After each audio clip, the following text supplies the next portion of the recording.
युद्ध जीतने की खुशी की याद में तो हैं ही, साथ ही यह भारत देश की जनता के लिए एक महान प्रेरणा के स्रोत भी हैं। साथियों, यह विजय दिवस किसी भूभाग विशेष को जीत लेने या उसे बचाए रखने भर की याद तक सीमित नहीं है।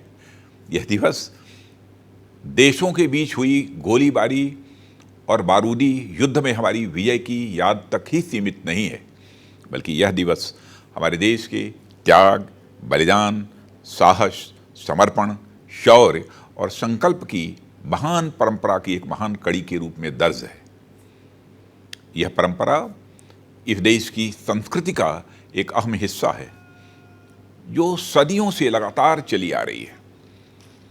साथियों, युद्ध के समय मैदान में भले ही कुछ 1000 सैनिक हों, पर वास्तव में पूरा देश वह युद्ध लड़ रहा होता है।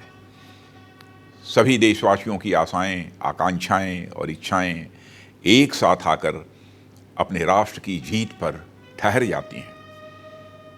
मुझे वह दृश्य आज भी अपनी आंखों में साफ दिखाई पड़ता है, जब टीवी पर या सुदूर क्षेत्रों में रेडियो पर कारगिल युद्ध से जुड़ी खबरें आती थीं, तो गांव के गांव और शहरों में ऑफिस दफ्तर में लोग अपना काम छोड़कर खबर की तरफ मुड़ जाते थे। देश के बच्चे बच्चे को कारगिल, द्रास, टाइगर हिल जैसे नाम रट गए थे। सबकी आंखों में बस एक ही उम्मीद और एक ही विश्वास, किसी भी सूरत में भारत देश की विजय। आप लोगों को याद होगा, भौगोलिक परिस्थितियों के चलते कई बार स्थितियां हमारे विपरीत हुई, मामला आगे पीछे हुआ, पर नमन है उन देशभक्त वीर योद्धाओं को जिन्होंने अपने संकल्प पर तनिक भी आंच नहीं आने दी। वह मोर्चे पर लगातार डटे रहे और अंततः तमाम छल और षड्यंत्र को मात देते हुए विजयी होकर वापस आए। इस तरह यह जीत हमारे संकल्प और उम्मीदों की जीत थी। मेरे प्यारे साथियों, कारगिल न केवल हमारे राष्ट्रीय स्वाभिमान का, बल्कि एक इनजस्टिस के खिलाफ उठाए गए एक बड़े कदम का भी प्रतीक था और रहेगा। कारगिल विजय के शिल्पी तत्कालीन प्रधानमंत्री श्री अटल बिहारी वाजपेयी जी ने उस समय राष्ट्रीय सुरक्षा पर अपना जो दृष्टिकोण प्रस्तुत किया था, उसका जिक्र मैं यहाँ करना चाहूँगा। उन्होंने कहा था, हमने यह साबित कर दिया कि हम किसी बाहरी दबाव के सामने नहीं झुकेंगे। हमने यह भी साबित कर दिया कि हम एक जिम्मेदार राष्ट्र हैं।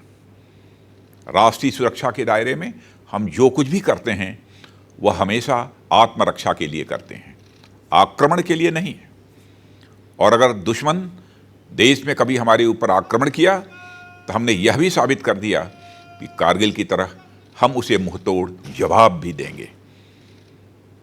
साथियों, यह सेंटिमेंट जैसा 21 साल पहले था, वैसा ही आज भी है। हम शांति चाहने वाले देश हैं, पर किसी संकट के समय अपनी राष्ट्रीय एकता और संप्रभुता के लिए बड़े से बड़ा कदम उठाने के लिए भी हम हमेशा तैयार हैं। अभी हाल ही में मुझे लेह लद्दाख जाने और वहाँ से इन वीर सपूतों को श्रद्धांजलि देने का अवसर प्राप्त हुआ था। इसके पूर्व हमारे आदरणीय प्रधानमंत्री श्री नरेंद्र मोदी जी का भी वहाँ जाना हुआ था और उन्होंने वहाँ अपने सैनिकों के साथ एक जीवंत संबंध स्थापित किया। मैंने अनुभव किया कि कितनी कठिन और विपरीत परिस्थितियों में भी हमारी जांबाज बहादुरों ने अपना संयम और धैर्य बनाए रखकर दुश्मनों को मुंहतोड़ जवाब दिया था। वे अपने दिल और दिमाग दोनों से इस देश को समर्पित थे और मुझे कहते हुए खुशी हो रही है कि 20 वर्ष पहले के मुकाबले मैंने वहाँ बहुत बड़ा बदलाव देखा।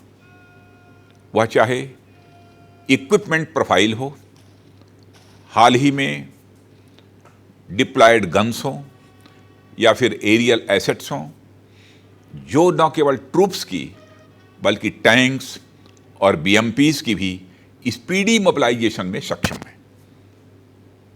मित्रों, यह दिवस हमें याद दिलाता है कि एक सैनिक हमेशा एक सैनिक होता है। वह न किसी जात का होता है, न किसी मजहब का, न किसी वर्ग का होता है, न किसी वर्ण का। उसका एकमात्र धर्म होता है कर्तव्य निष्ठा। सैनिक का एकमात्र धर्म होता है अपने राष्ट्र के प्रति कर्तव्य और सेवा भाव।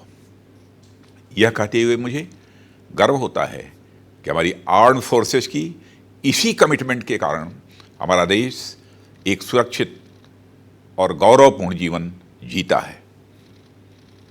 साथियों, आज हम देशवासियों को अपने सैनिकों की इसी निष्ठा और कर्तव्य भाव का अनुकरण करने की जरूरत है। हम सबको अपने देश का एक ईमानदार सैनिक बनने की जरूरत है।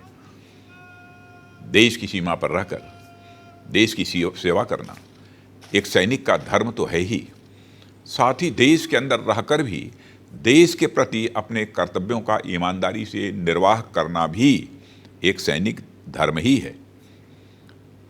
इस देश को सुरक्षित रखने का कार्य अगर हमारे सीमा के सैनिक कर रहे हैं तो इसकी एकता, अखंडता और भाईचारे को बरकरार रखना हमारी जिम्मेदारी है।